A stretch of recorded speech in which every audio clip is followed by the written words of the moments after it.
สวัสดีผู้ฟังทุกท่านยินดีต้อนรับเข้าสู่ช่องมหัศจรรย์แห่งกรรม Miracle Deed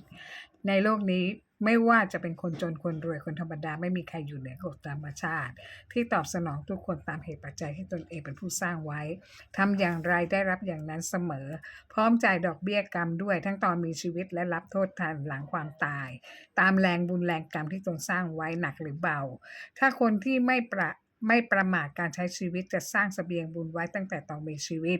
วันนี้จะเล่าเรื่องจริงของชายคนตนีทีเหนียวคนหนึ่งเกิดมาในครอบครัวที่ยากจนและพ่อแม่แตกแยกต่างคนต่างไปคนละทิศละทางแต่พ่อของชายคนนี้เจ้าชู้มีเมียหลายคนและไม่เลี้ยงดูบ้านเล็กบ้านน้อยดูแลแต่เมียหลวงเท่านั้นและก็กรรมอีกเช่นกันเมียหลวงที่พ่อ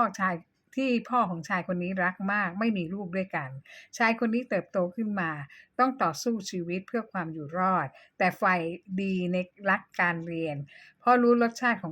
ของคนที่ไม่เรียนหนังสือต้องทำงานลำบากและเขาไม่ต้องการใช้ชีวิตกรรมกรจึงมาพยายามทำงานเพื่อให้ได้เงินมาเรียนหนังสือจนจบปริญญาตรีและสอบรับราชการได้ตำแหน่งที่ใหญ่โตสร้างฐานะจนมีฐานะดีคนหนึ่งแต่งงานมีครอบครัวเนื่องจากเกิดมาจากคนฐานะยากจนหรืออย่างไรไม่ทราบพอสร้างตัวมีฐานะดีกลับกลายเป็นคนที่ตนีทีเหนียวมากไม่มีน้ำใจเอื้อเฟื้อเผื่อแผ่ให้ใครเลยไม่ว่าพ่อแม่ญาติพี่น้องพี่สาว หรือเพื่อนฝูงเป็นคนที่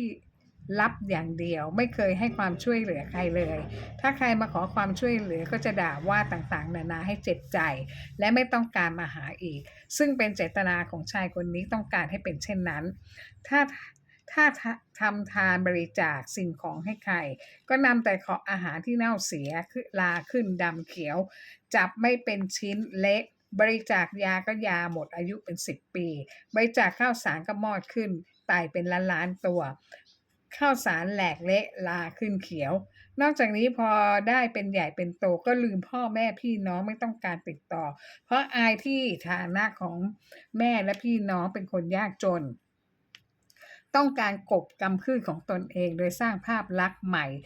ที่เป็นคนมีฐานะดีมีชื่อเสียงทางสังคมอีกทั้งภรรยาก็มีสินเสมอกับชายคนนี้ทั้งคู่มาจากฐานะที่ยากจนมาสร้างภาพลักษณ์ใหม่ว่าไม่ให้มีใครรู้ฐานะเดิมชีวิตครอบครัวของชายคนนี้ไม่มีความสุขเพราะสามีภรรยาคุยกันได้ไม่เกิน3 คำก็ทะเลาะด่ากันบ้านแตก แม้จะจ้างคนใช้ก็ไม่มีใครอยู่ด้วยได้ เพราะทั้งสามีภรรยาด่าคนใช้เก่งไม่เห็นใจคนอื่นอีกทั้งใจดำคับแคบจนไม่มีใครยอมมาเป็นคนรับใช้ที่บ้านนี้ชายคนนี้รักลูกชายลูกสาวของตนเองมากเลี้ยงลูกด้วยเงินอย่างเดียวไม่เคยอบรมสั่งสอนให้มีคุณธรรมเป็นคนดีอย่างคนอื่นทั่วไปลูกชายลูกสาวไม่เคารพพ่อแม่ด่าทอต่างๆนานาทั้งๆที่พ่อจ่ายเงินให้ไม่อั้น ลูกอยากได้อะไรซื้อให้หมดหลานอยากได้อะไรซื้อให้หมดแต่กลับไม่ได้รับความเคารพรักจากลูกหลานที่ตนเองรักมากที่สุดนี่ก็คงเป็นกรรมที่เห็นชัดๆตอนมีชีวิตที่ทำกับพ่อแม่ญาติพี่น้องที่ไม่สนใจดูแลไม่ให้ความช่วยเหลือหรือจะช่วยแต่ละครั้งก็ด่าทอให้เจ็บใจเสียใจชายคนนี้พอเกษียณหมดอำนาจ ภรรยาตายจะไปเยี่ยมลูกชายลูกชายก็ไม่ต้อนรับแต่ถ้าต้องการเงินจะมาหาพ่อส่วนลูกสาวอยู่กับพ่อก็ทำหน้าที่เป็นคนรับใช้ลูกถูกลูกสาวด่าเสียหายสับโขกต่างๆนานาทั้งที่ลูกสาวทำงานแต่พ่อต้องจ่ายเงินเดือนให้ตลอดเวลา ทั้งที่ชายคนนี้ได้รับกรรมตามสนองแล้วตั้งแต่ตอนมีชีวิตบ้านบ้านบ้านปลายชีวิตแต่กลับยังไม่รู้สึกว่าถูกกรรมตามสนองแล้วทุกอย่างที่ตนเองทำไว้กับคนอื่นๆมาวิเคราะห์ว่าผลกรรมสนองชายคนนี้อย่างไรบ้างข้อที่หนึ่งชายคนนี้เป็นคนตระหนี่ถี่เหนียวมากตรงตามลักษณะที่มีมาทุกยุคสมัยก็คือเป็นคนที่หวงสิ่งของทุกอย่างของตนไม่มีใจเอื้อเฟื้อเผื่อแผ่ให้คนอื่น ไม่ต้องการให้สิ่งของตนกับใครแม้แต่สิ่งที่ตนไม่ได้ใช้ประโยชน์อะไรแล้วก็ตามไม่ต้องพูดถึงการบริจาคทรัพย์ทำบุญหรือทำทานยิ่งจะไม่ยอมให้เพ ราะหวงในทรัพย์ของตนคิดแต่ประโยชน์ส่วนตัวเท่านั้นเองทำอย่างไรให้ตัวเองได้ประโยชน์มากที่สุดไม่คำนึงถึงประโยชน์ส่วนรวมไม่คิดถึงจิตใจของผู้อื่นไม่ให้ทานแม้แต่ญาติพี่น้องของตนหรือเพื่อนและคนอื่นๆตอนมีชีวิตจะไร้ญาติขาดมิตรตอนตายจะไปเกิดเป็นสัตว์เดรัจฉานเฝ้าสมบัติผลกรรมที่ตอบสนองตอนบ้านปลายชีวิตนี้ก็คือลูกหลานเฝ้าแต่มารีดไถเงินทองจากพ่อเท่านั้นความเคารพนับถือไม่มีเลยและด่าพ่อต่างๆนานาเหมือนอย่างที่ชายคนนี้ได้เคยด่าใครๆที่มาขอความช่วยเหลือเขา 2. ชายคนนี้ตนีทีเหนียวทั้งที่มีเงินมากมายแต่กลับกินอะไรก็ไม่เคยอิ่มท้องไม่รู้สาเหตุเพราะอะไร 3. ชายคนนี้ตนีทีเหนียวขาดแคลนความรักจิตใจโหยหาความรักภายในภายในจิตใจของเขาเงียบเหงาเศร้าส้อยเขาบอกว่าหัวใจเขาเป็นอะไรไม่รู้เศร้าอย่างไม่มีสาเหตุทั้งนี้กรรมที่สนองเพราะคนตนีทีเหนียวไม่เคยมีความรักและความเมตตาให้กับผู้อื่นไม่มีใจเอื้อเฟื้อต่อใครๆจิตใจทุกข์ร้อนโดยไม่มีสาเหตุไม่มีใครทำให้ทุกข์แต่ใจของชายคนนี้ทุกข์ของเขาเอง 4. ชายคนนี้ตนีทีเหนียวตอนหนุ่มไม่มาเยี่ยมแม่ไม่ว่ายามเจ็บหรือยามปกติสุขยังดีที่ให้เงินเดือนแม่กินใช้บ้างแต่ไม่มากนักทั้งที่เขามีเงินมากมายมาดูผลกรรมที่ตอบสนองตอนที่ตัวชายคนนี้ป่วยหรือภรรยาป่วยลูกชายหลานชายลูกสาวไม่เคยมาเยี่ยมพ่อเขาเลยไม่เคยเยี่ยมแม่เขาด้วยที่โรงพยาบาล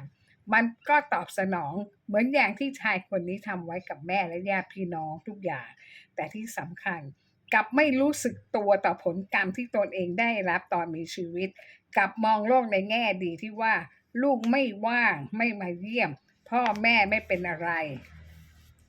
5. ไม่ยอมหาความสุขใส่ตัวตามอัตภาพ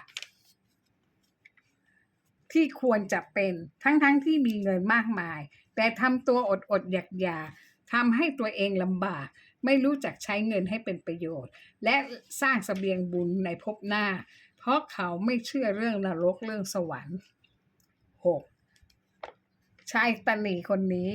มักคิดว่าทำงานหาเงินด้วยความยากลำบากจึงไม่ยอมช่วยเหลือใครเก็บเงินอย่างเดียวรักเฉพาะครอบครัวของตนอย่างเดียวไม่ช่วยเหลือใครเลยเมื่อเลี้ยงลูกด้วยเงินไม่เลี้ยงลูกด้วยคุณธรรมผลกรรมก็ตอบสนองโดยลูกหลานทุกคนไม่เคยเคารพนับถือปู่ย่าเลยไม่มาเยี่ยมด้วยและเมื่อจะมาก็เมื่อต้องการเงินจากปู่ย่าเท่านั้นชายคนนี้และภรรยาของเขาตอนที่ยังมีชีวิตอยู่ปลูกฝังลูกชายลูกสาวว่าอย่าได้ช่วยเหลือเงินทองแก่ใครๆหรือให้บริจาคสิ่งของใดๆแก่ใครไม่ว่าจะมาอ้อนวอนร้องไห้น้ำตาเป็นสายเลือดอย่างไรก็ตามผลกรรมที่ตอบสนองตอนนี้ก็คือเพื่อนฝูงค่อยๆหายสาบสูญไม่มีใครคบด้วยเลยเพราะความเห็นแก่ตัวไม่ช่วยเหลือใครแม้แต่ลูกหลานตนเองก็ยังไม่มาหาเลยผู้คนที่เคยนับถือยกย่องพอหมดอำนาจวาสนาก็ไม่ให้ความเคารพนับถือเหมือนเดิมกับพูดจาหยาบคายใส่ต่อหน้าทั้งที่ไม่ได้ขอความช่วยเหลือใดๆเนื่องจากหมดผลประโยชน์ต่อกันแล้ว 7. ชายตนีคนนี้ลืมนึกถึงเสบียงบุญที่ควรจะสร้างไว้เผื่อพบหน้าจะได้ไม่เกิดมาอดอยากลำบากหิวโหยเมื่อเคยทำบุญบริจาคให้ทานแก่ใครเลยไม่ว่าเงินเสื้อผ้าสิ่งของใดๆซื้อเก็บสะสมจนบ้านที่สวยหรูกลายเป็นเหมือนโรงเก็บขยะมีแต่กลิ่นเหม็นเน่าบ้านที่กว้างใหญ่กลายเป็นมีแค่ทางเดินเท่านั้นใครมาขอเสื้อผ้าก็ไม่ให้ชายคนนี้ลืมไปว่าความตายมาหาได้ตลอดเวลาเพราะเมื่อตายไปแล้วชายคนนี้ต้องกลายเป็นเปรตที่หิวโหยอดอยากร่างกายเปลือยเปล่าเพราะไม่เคยบริจาคให้ทานใครเลยแถ แถมยังให้แต่ของเน่าเสียแก่ผู้อื่นตนเองกินไม่ได้คนอื่นก็กินไม่ได้เช่นกันกรรมก็เป็นของผู้ให้เองดังนั้นพระพุทธเจ้าท่านตรัสไว้ว่าให้สิ่งของเช่นไรกับใครถ้าผู้นั้นไม่รับสิ่งนั้นสะท้อนกลับเป็นของเจ้าของเอง 8. เวลาที่ชายคนตนีคนนี้ได้แต่บ่นกับผู้คนว่าไม่รู้เป็นอะไรในหัวใจของเขารู้สึกเหงาว้าเหวเศร้าส้อยหาสาเหตุไม่ได้เพื่อนฝูงก็ไม่มีใครมาคบหาลูกก็ไม่กตัญญูไม่ต้องการเงินจากลูกเลยต้องการให้ลูกมาเยี่ยมเยียนบ้างให้ชื่นใจมันเป็นเหมือนกับที่เขาทำกับแม่ที่เขาไม่เคยมาเยี่ยมแม่เลยแต่กลับไม่สำนึกและคิดไม่ได้น่าสงสารที่ได้รับผลกรรมแล้วยังไม่สำนึกตัวเองสวัสดีค่ะ